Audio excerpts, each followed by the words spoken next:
42 anos nessa cidade pequena, onde todo mundo se conhece. Cresci ouvindo minha avó e meus pais contando histórias de assombração.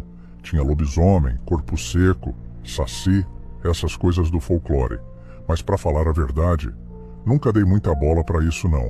Sempre achei que era papo de gente antiga para botar medo em criança sapeca. O que vou contar aconteceu com um brother meu, lá por 2007, 2008, não lembro direito. Vou chamar ele de Marquinhos, a gente sempre andava junto naquela época. Ele nem tinha carteira ainda, mas já tinha uma moto, uma Honda CG bem conservada.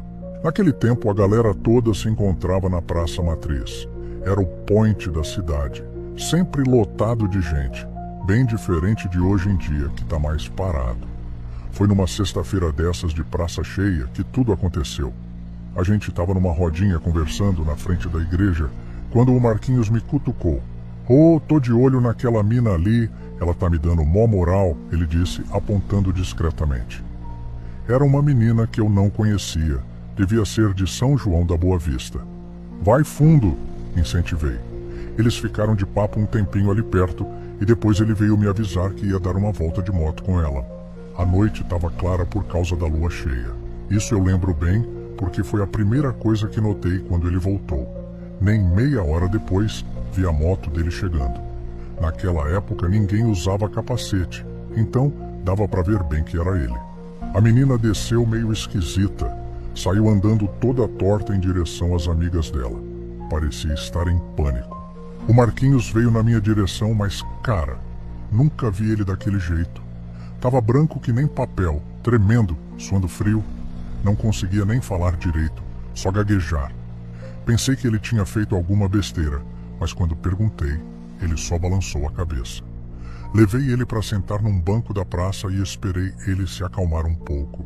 "Mano, você não tem noção do que aconteceu?", ele começou, ainda tremendo. "A gente foi para a estrada velha de Monte Sião, sabe? Depois do posto de gasolina tem aquela reta comprida e depois a curva do S. Logo depois tem uma descida e uma curva fechada para a esquerda, onde tem uma entrada para o cafezal. Entrei com a moto ali uns 100 metros, onde não dava mais para ver a estrada. Ele parou para respirar fundo antes de continuar. A gente desceu da moto e começou a ficar. Eu estava encostado na moto, de costas para o morro, e ela me abraçando de frente. Tava rolando um clima maneiro, quando comecei a ouvir um barulho estranho vindo lá de cima do morro. Foi aí que a história começou a ficar realmente assustadora.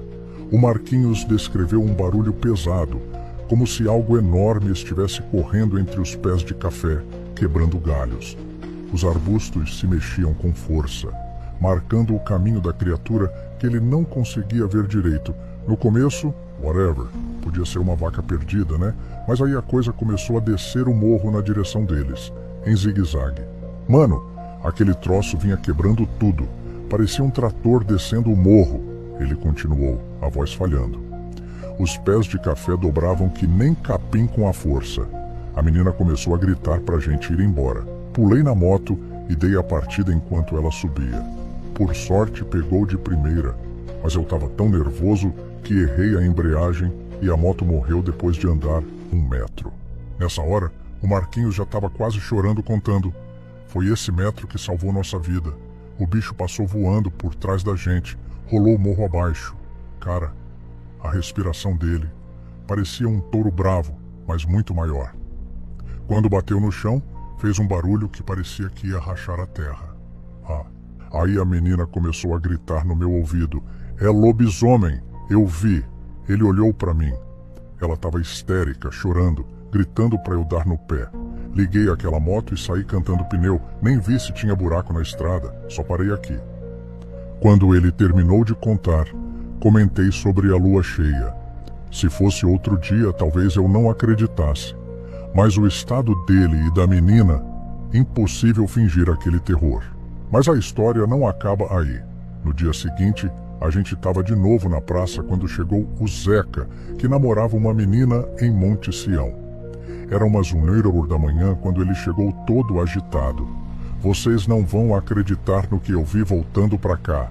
Ele contou que estava subindo a mesma estrada, quase chegando na curva do S, quando viu um animal enorme atravessando a pista. Diminuiu a velocidade e ligou o farol alto. Era tipo um cachorro, mas gigante. Um pastor alemão ficaria do tamanho de um filhote perto dele, descreveu o Zeca. O bicho estava no acostamento quando se apoiou no mourão da cerca, em pé, nas duas patas. Quando o farol bateu na cara dele, mano do céu, aqueles dentes eram do tamanho do meu dedo, juro. E os olhos, amarelos, brilhando que nem lanterna, ele rosnou, mostrando mais ainda aquelas presas. A parte mais bizarra foi quando o bicho apoiou as quatro patas num único mourão e deu um pulo absurdo, sumindo no meio do mato. Uma coisa humanamente impossível. Hoje em dia, às vezes ainda pego o carro e vou dar uma volta por aquela estrada, fico olhando para o mato, procurando algum sinal. Nunca mais vi nada, mas também nunca mais tive coragem de parar por ali depois do anoitecer. Tem muita gente que não acredita nessas histórias, fala que é imaginação, que a gente estava chapado, ou sei lá o quê. Mas quem já teve um encontro cara a cara com essa criatura, sabe que é real. Isso aconteceu aqui em Águas da Prata, interior de São Paulo, onde todo mundo se conhece e ninguém precisaria inventar uma história dessas. E até hoje, em noite de lua cheia, ninguém tem coragem de passar sozinho pela estrada velha de Monte Sião.